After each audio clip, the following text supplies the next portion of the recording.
So what's the challenge going to be? The challenge is to explain trading as if someone's a 7-year-old. So what we do when we trade markets, it's like going to a shop, except for the shop is just on our screen and we press the buy button. So we buy something on the screen, it then goes up in value and we sell it and we make profit. One of the major reasons why people get into trading, which is they want more time with their family, they want more time with their loved ones. I know that's a big reason for both of us why we wanted to get into financial freedom and investing. Yeah, you can design it around you and your lifestyle, and having multiple income streams and passive income. I mean, nothing's really passive, but that kind of thing has really helped me spend more time with my family. And life is short, isn't it? It really is. So do you want mummy to teach you how to trade? Yeah. Hello and welcome to the STARTrading podcast with me, Lewis. And me, Sophie. And today we're going to be talking about a couple of things actually. So I want to talk about one of the major reasons why people get into trading, which is they want more time with their family, they want more time with their loved ones. I know that's a big reason for both of us why we wanted to get into financial freedom and investing. Yeah. And then we're going to have a little challenge for me, aren't we? We will challenge you, yes. Yeah. So what's the challenge going to be? The challenge is to explain trading as if someone's a 7-year-old. Okay. We'll have to do that. We'll figure out how to do that in a bit. Yeah. But yeah, tell me a little bit more then, Sophie, about the family dynamic of your motivation to become a worldwide phenomenon. Financial free. freedom. Yeah. I think for me, it struck me when I was in a 9-to-5 job. I wasn't allowed time off to see the kids' nativity or take the kids to the dentist. Oh, wow. Yeah. And I was just like, this is not okay. This is not fair. It's not family friendly. I wish I could just do something where I can take time off whenever I want and not feel guilty about it and still get paid. Yeah. Is that even possible? And actually, when you have your own business, it is. You can design it around you and your lifestyle, and having multiple income streams and passive income. I mean, nothing's really passive, but that kind of thing has really helped me spend more time with my family. And life is short, isn't it? It really is. The most important thing to me is experiences and spending time with people I love. So yeah. How about you? Yeah, I mean, obviously at this current moment in time I don't have a kid, but I always thought when I was younger that it was very strange that I would give the best of myself on a week-to-week basis, my most energy, my most effort to a job that would replace me if I was to drop down and die. So they don't really care about you. To people I didn't really enjoy their company, I wouldn't spend time with outside of that place. And so I give the best of myself to them. And then if I did have kids, I'd come home, not having spent time with them all day or week, then at the weekend be recovering from the week at work and not give my best to my family. And that just always seemed really odd.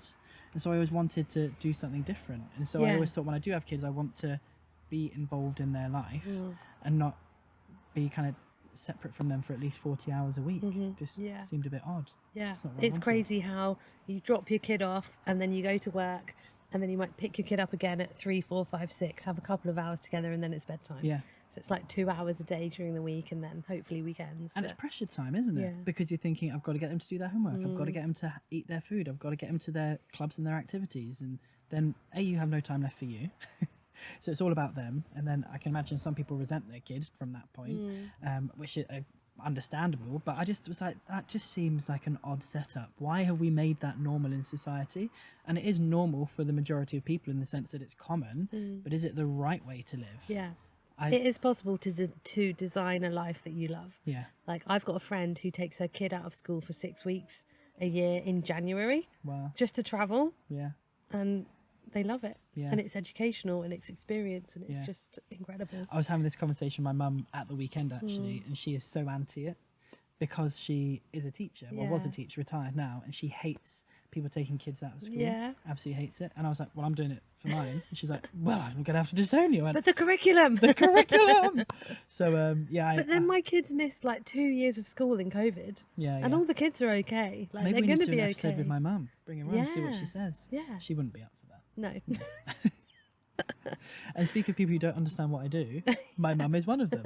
And speak of people who don't necessarily understand what we do, should we start our challenge? Do you think you can explain trading to a kid? I think I could do, yeah. I mean, I've never actually really had to do it, but a lot of our mentees, they want to teach their kids how to do this as well. So we do have people younger than 10 years old technically starting to learn the STARTrading method. which is pretty cool. That is pretty cool. Yeah. Shall I challenge you? Okay, Should we bring in a 7-year-old? let's do that. Should we Yeah. do some magic? I think we need to magic up a child. Ready? Yeah. 3, 2, 1. Oh my goodness. How did that happen? Hello. Hi. How's it going? Good. We know each other, don't we? Yeah. This is my gorgeous daughter, Eva. Welcome to the podcast. Do you know Lewis? Yeah. Yeah. So we're going to set Lewis a challenge today, which is explain trading to a 7-year-old. How old are you? 7. Okay, perfect. That worked out really well, Yeah. actually. It's almost like it was planned. Yeah. So do you know anything about trading? No. No. Go.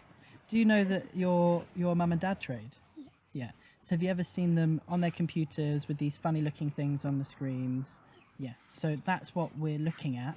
We're looking to find places on that screen where it may be at a low point, so we can sell it at a high point, and then we make money, which makes absolutely no sense, does it, what I've just said? No, I thought not. So far, I'm failing the challenge. So when you go to the shop and you want a toy or some sweets, we know you love sweets, we've discovered that over the past couple of days, you have to pay a price at the shop for that sweet, don't you?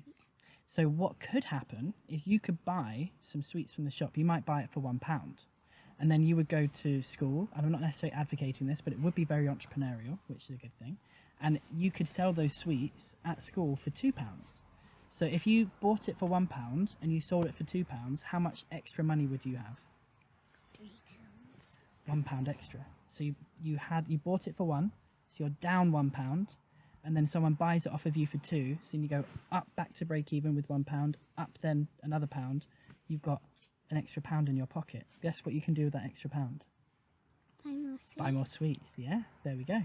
So what we do when we trade markets is it's like going to a shop, except for the shop is just on our screen, and we press the buy button. So we buy something on the screen, it then goes up in value, and we sell it, and we make profit. Does that make sense? Yeah. Are you sure? Yeah. Cool. So one of the ways that we have to be very, very careful when we trade financial markets, like the big candy shop, but with money in these financial markets, is we have to make sure we do it safely. So one of the ways that we do it safely is we have a certain amount of money in our account, but we wouldn't use all of that money. So if I had £100 to buy sweets, am I going to go and spend all £100 on sweets straight away? No, that'd be crazy, wouldn't it? Can you imagine all the sweets we would get if we did that? So we don't want to spend all our £100 on sweets. We might spend, to begin with, just £1. Why do we only spend £1? Because we want to see if when we go to school, someone's going to buy it for £2. Does that make sense? So if they buy it for £2, we then have £101 in our money pot ready to buy more sweets. How much of that £101 are we going to use next? Any ideas? Any guesses? So we're going to stick to just £1 because we want to stay really low and safe and make sure we're protecting all of our £100 because we want to buy lots of sweets one day. So if we keep doing that, then we can grow our £100 for sweets to £200 for sweets, then we can spend more. Does that sound good? Yeah. Yeah, so that's what we're going to do. So do you like the sound of trading then? Yeah. Yeah. So we're going to buy all the sweets. I think I did a good job there. I think that's quite a good job. And what do financial What, sweet markets mean, buyer? Lewis? So financial markets are any market that is to do with money. So there could be actually a market for sweets. So you could buy, do you know a name of a sweet company? What's your favourite sweets?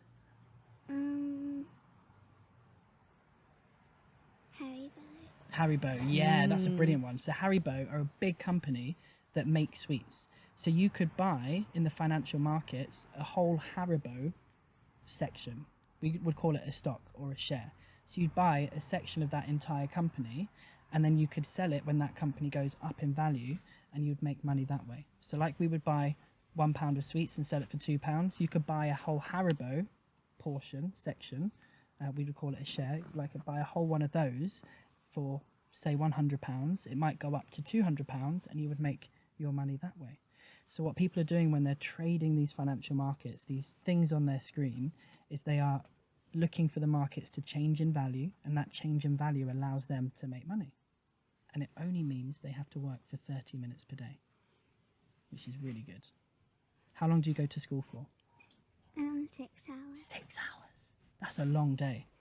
Would you like to go to school for just 30 minutes and then be Yeah. done for the day? Yeah, me too. And then we can go and buy sweets.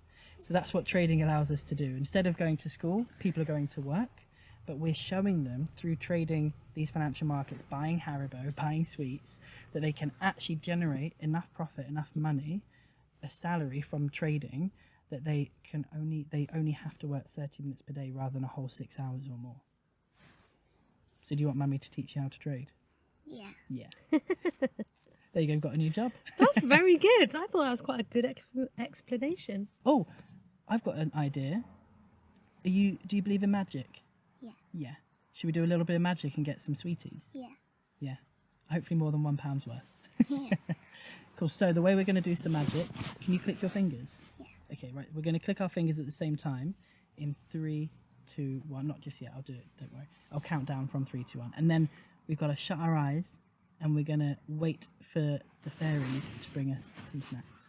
Sound good? Yeah. Cool. So right. In 3, 2, 1. Wow. Look at that. A little bit of magic. Do you want to shall I lift these up for you? So we'll go for this one first. What? I feel robbed. I don't think the fairies did a very good job there.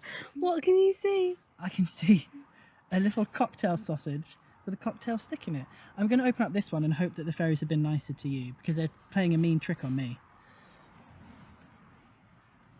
Ooh, that's a lot better. Mikado. Do That's you a want lot to try better. one? Yeah? That's a good one. Chocolatey biscuit sticks. You gonna eat your sausage, Lewis? I will do, yes. Let's rate this one first. How surprised out of 10 were you? 10. 10. Well, it And was what's magic. the taste out of 10? 10. 10. There we go. That's winner. a winner. Brilliant. Right, shall I have my cocktail sausage? Do you want me to save you any of this sausage? No, you Okay. go ahead. I mean, I am surprised. Can't say it's my favourite. The thing is, if I was stood at a party, I often find myself by the food table, and everyone knows I love a sausage. But this particular sausage is it's quite eggy for some reason. Eggy? Yeah. Oh, no. I'm going to say 3 out of 10. Oh dear. Surprise? 7. I wasn't expecting a little. Actually, probably a bit higher. It was a bit of a shock to the eyes to see it, to be honest. But yeah, so I say low We've flavour, had a real high mixed surprise. bag, haven't we? We really have. Yeah. Did you like your snack though? Yeah. Brilliant. Thank you for joining us on the podcast. Yeah, thank you. So, thank you for joining us, everybody else, on the Star Trading Podcast. We will see you in the next one. Bye.